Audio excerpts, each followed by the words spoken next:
Last time, we watched how one oil choke point going dark could freeze 20% of global supply and turn a regional war into a global price hike.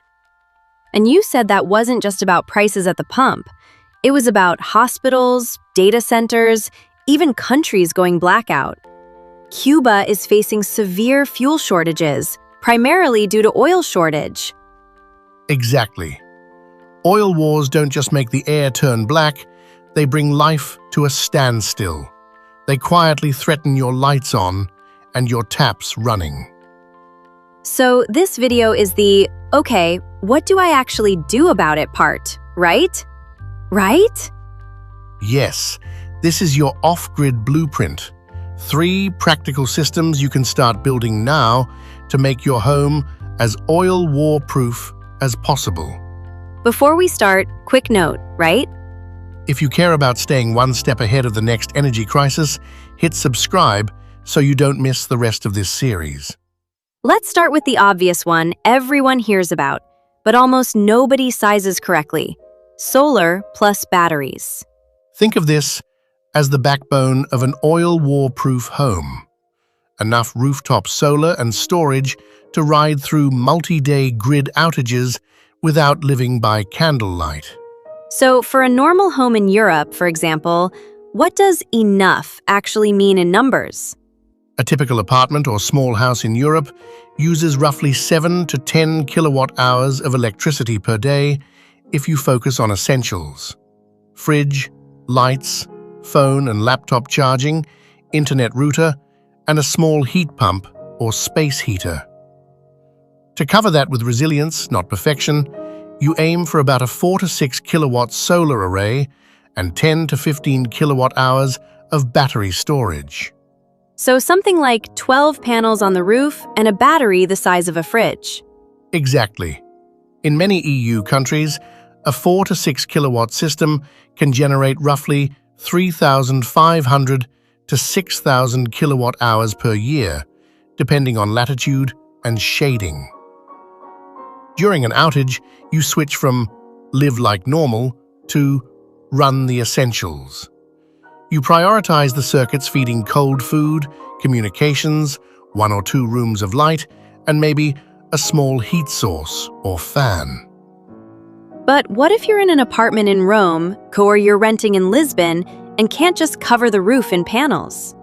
That's where people give up too early. For renters or apartment dwellers, you can still build a micro backbone. Balcony solar plus a portable battery system.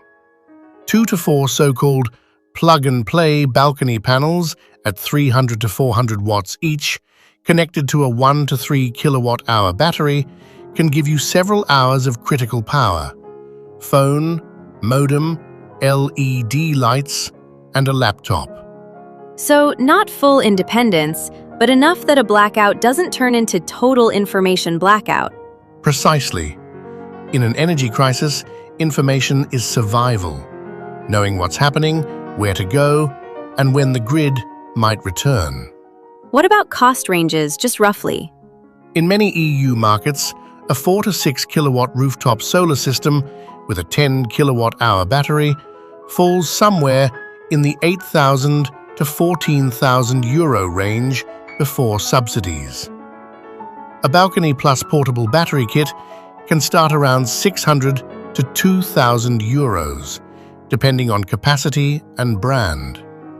It's not cheap, but compare that to the economic loss of days without power for work, food, or health devices during an oil-driven crisis. Okay, backbone built. Next problem: staying warm and having hot water when gas pipelines and oil deliveries are suddenly delayed indefinitely. Most homes still rely on fossil fuels for heating: gas boilers, oil furnaces, or diesel gensets. In a supply shock, those can become useless metal boxes. So what are the oil war-proof options? For owners, the most efficient option is a heat pump powered by your solar and grid mix. Modern air source heat pumps can deliver 3 to 4 units of heat for every unit of electricity, which means your 4 to 6 kilowatt solar array stretches much further in winter. Pair that with a well-insulated hot water tank. Think 150 to 300 liters for a family, and you can preheat water when the sun is shining or the grid is stable, then coast through evening and short outages. That sounds great if you own the place. But again, what if you rent, or your landlord is, let's say, not very future-proofing oriented? Then you shift to modular solutions. Portable heat pumps and infrared panels for targeted room heating, plus small electric boilers or on-demand heaters where permitted. The key is to reduce your dependence on centralized fossil heating by shrinking your heated footprint. Instead of trying to keep the whole flat at 22 degrees, you create 1 or 2 resilience rooms. You can keep comfortable with a fraction of the energy. So in practice, that might look like 1 high-efficiency infrared panel in the bedroom, 1 in the living room, heavy curtains, and maybe door draft stoppers. Exactly. Those low-wattage devices are much easier to run off a battery and a few panels than a full gas boiler is to replace. Any anecdote but data way to think about this trade-off? A typical gas boiler can be in the 15 to 24 kilowatt range. A focused infrared panel might use just 500 to 800 watts. In an outage, trying to replace the boiler one for one is impossible. Shrinking your heated area by a factor of 5 or 10 is what makes solar plus battery viable. So system number 2 is really, don't just switch fuels, redesign the demand. Exactly. Oil war-proof heating is about smart demand, not just new gadgets. We've talked about electricity and heat. The third system you keep hinting at is water. Why is that in an off-grid blueprint?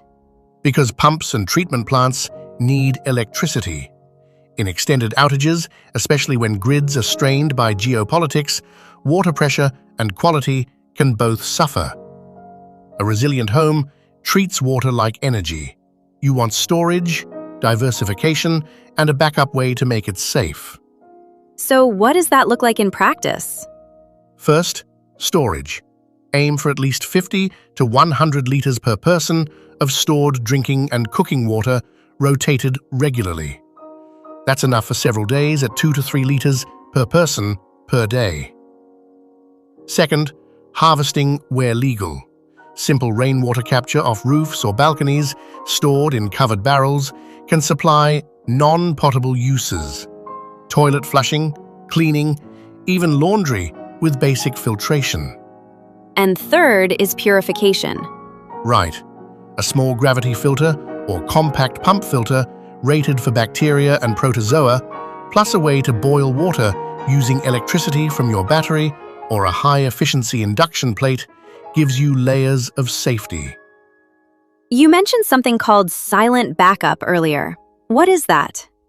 Because traditional backup for outages is a loud petrol or diesel generator, exactly the thing that relies on the same oil supply chain we're worried about. A silent backup microgrid is a combination of your solar and batteries, plus low-wattage DC devices, USB lights, DC pumps, DC fridge or cooler if you have one, and even DC fans. These run directly from your storage without the conversion losses of inverters and without the noise or fuel demands of a generator. So instead of one big noisy machine, it's lots of small, efficient devices that sip power. Exactly. It's more like a nervous system than a single muscle, distributed, quiet, and much harder for a fuel crisis to knock out. Let me see if I can summarize this blueprint in plain language. System 1 is your solar plus storage backbone. Rooftop if you can, balcony and portable battery if you can't, sized around your real essential loads, not your wishful loads. Yes, you design from the bottom up, what you must keep on for health, safety, and work. Then you build solar and batteries to match that. System 2 is heat and hot water that don't collapse with the oil and gas market. Heat pumps and insulated tanks if you own, modular panels and resilience rooms if you rent. Exactly. You stop expecting to heat the whole home in a crisis and focus on keeping a smaller zone safe and livable. System 3 is water plus that silent microgrid. Stored water, rain capture where possible, good filtration, and a bunch of quiet DC devices that make your battery feel bigger than it is. Right again. You treat both electrons and molecules as precious, and you design around efficiency instead of brute force. For someone watching this in a small flat, this could all still feel overwhelming. Where do they start this month, realistically? Start with 3 steps. 1. Calculate your essential daily electricity use. Fridge, router, lights, phone, 1 heater, and write down that kilowatt-hour number. 2. Build or buy a modest battery plus balcony solar combo that can cover at least part of that, even if it's just communications and lighting at first. 3. Set up a simple filter and try to store at least 50 liters of water per person. Those 3 moves will already put you far ahead of the average household in the next oil-driven energy crunch. And for owners with a bit more budget, the bigger solar battery system and a heat pump become phase 2. Exactly. You don't have to do everything at once, but you do have to start before the headlines hit again.